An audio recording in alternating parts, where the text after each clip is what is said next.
நிறைய பேர் பார்த்தீங்கன்னா பல்லாயிரம் கோடி வச்சிருக்காங்க. நிறைய பெரிய பணக்காரர்கள், நிறைய அரசியல்வாதிகள் இவங்கெல்லாம் கோடி கோடியாக பணம் வச்சிருக்காங்க. நீங்கள் நல்லா கவனிச்சு பாருங்க, அந்த கோடி எல்லாமே பக்கத்தில் வச்சுக்க முடியும். அவங்க மனசு நிம்மதிக்காக அவங்க வேற ஏதோ ஒன்று பண்ணுறாங்க. அந்த நிம்மதி எனக்குள்ள என்னை பற்றி, என்னுடைய கிரியேட்டிவிட்டி பற்றி, என்னுடைய புத்தி. இப்போ நீங்கள் ஆரம்பிக்கும் போது நீங்கள் என்னை பற்றி சொல்கிற விஷயம், நான் சினிமாவுக்கு வந்து 35 வருஷம் கழிச்சும் இதே பழைய பாட்டே நான் கேட்டுட்டு இருக்கேன். நீங்கள் ஒரு புதுமையான ஆளுன்னு சொல்கிற ஒரு பழைய பாட்டு அது. அதை நான் இன்னும் கேட்டுருக்கேன். அப்போ நான் இதை ஜீவனோட வச்சுக்கிறதுக்கு நான் எவ்வளோ இதுக்குள்ளே ஊறிட்டு இருப்பேன். கண்டிப்பா இல்லையா? அப்போ எனக்கு இதெல்லாமே சேர்ந்து எனக்கு ரொம்ப சந்தோஷத்தை கொடுக்குற விஷயம். ஸோ எந்நேரமும் நான் ரொம்ப சந்தோஷத்தில் இருக்கேன்.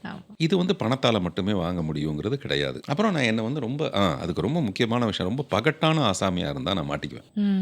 இந்த பங்களாவில் தான் நான் இருக்கணும், நான் இப்படி தான் இருக்கணும், எனக்கு வந்து இதெல்லாம் இல்லைன்னா என்னால் நிம்மதியாக இருக்க முடியாது அப்படின்னு புற விஷயங்களை பற்றியுமே நான் யோசிச்சுட்டு இருந்தேன்னு வச்சுங்களேன், டெஃபினட்டாக நான் வந்து ஒரு ப்ராஸ்டியூஷன் மாதிரி வேறு ஏதோ பண்ண ஆரம்பிச்சிடுவேன். இதை பண்ணிடலாம், அதை பண்ணிடலாம், இப்போதைக்கு பணம் சம்பாரிச்சிடலாம் அப்படின்னு இருக்கலாம். எனக்கு அந்த மாதிரியான விஷயம் எதுவும் இல்லை. என்னுடைய சிம்பிளிசிட்டி வந்து என்னுடைய வாழ்க்கையோட ஒரு பெரிய பலம்னு நினைக்கிறேன்.